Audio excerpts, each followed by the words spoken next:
দেখো বৌমা কত চিংড়ি মাছ পড়েছে দেখো। এখনো ব্যাগে মাছ আছে। না ধরেনি, এই তো এত নিয়েছি। এই যে এত চিংড়ি মাছ, এই যে বেচেছি। দেখো এখনো ব্যাগের মধ্যে কত মাছ। এই দেখো, এই যে বাবা কত জাপানি বুদ্ধি, বড় বড় এত ডিম আছে। চিংড়ি মাছগুলো বেছে নি, চিংড়ি মাছ বেছে দিচ্ছি, ভালো করে কচুর তরকারি করবে।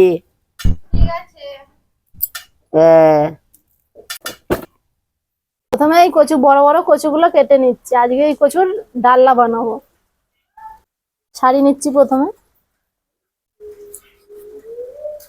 ছাড়িয়ে নিয়েছি, এবার কেটে নিচ্ছি।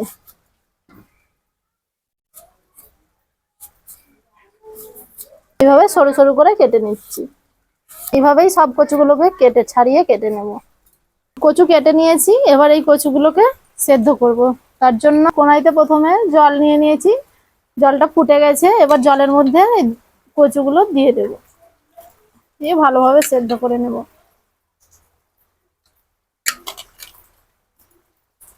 এই জলের মধ্যে দিয়ে দেবো সামান্য লবণ আর সামান্য হলুদ গুঁড়ো, দিয়ে ভালো করে সেদ্ধ করে নেব। কচুটা সেদ্ধ হয়ে গেছে, আমি এবার নামিয়ে নেব। সেদ্ধ করার সময় অল্প পরিমাণে ছোলা দিয়ে দিয়েছিলাম।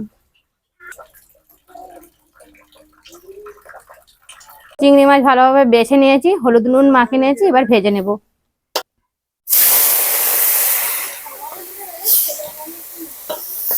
চিংড়ি মাছ ভাজা হয়ে গেছে, এবার আমি নামিয়ে নেব।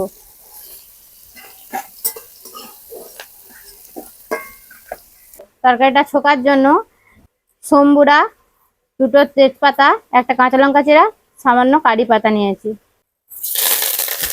পেঁয়াজ দিয়ে দিচ্ছি, পেঁয়াজটা কড়ার মধ্যে দিয়ে দিয়েছি, ভালোভাবে ভেজে নেব। পেঁয়াজ ভাজা হয়ে গেছে, এবার আমি আদা রসুনের পেস্ট দিয়ে দেবো।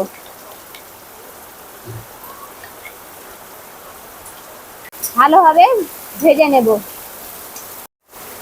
হলুদ দিয়ে দেবো, লঙ্কা গুঁড়ো, পরিমাণ মতো লবণ দিয়ে দিচ্ছি, টমেটো দিচ্ছি, ধনে গুঁড়ো,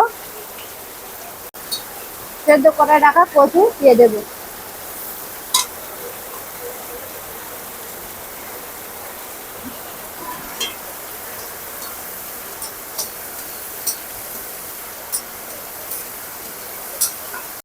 দেখুন বন্ধুরা, প্রচুর পরিমাণে বৃষ্টি আসছে। এই বৃষ্টির মধ্যে এই রেসিপিটা দারুণ লাগবে। এবার দিয়ে দেবো ভেজে রাখা চিংড়ি মাছ।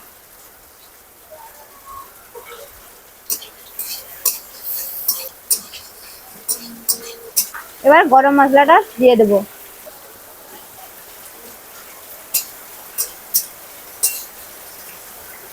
কচু ডালনা হয়ে গেছে, এবার আমি নামিয়ে নেব।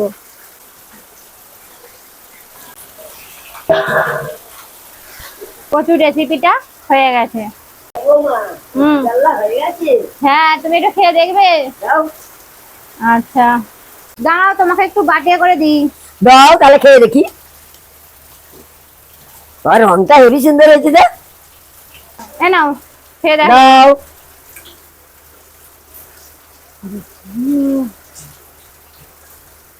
ও বাবা, হেবি সুন্দর হয়েছে। ভালো হয়েছে? আবার দারুণ হয়েছে। আহারে বন্ধুরা, ভিডিওটি এখানে শেষ করছি। দেখা হবে কোনো ইউনিক ভিডিও নিয়ে। আপনারাও বাড়িতে বানাবেন।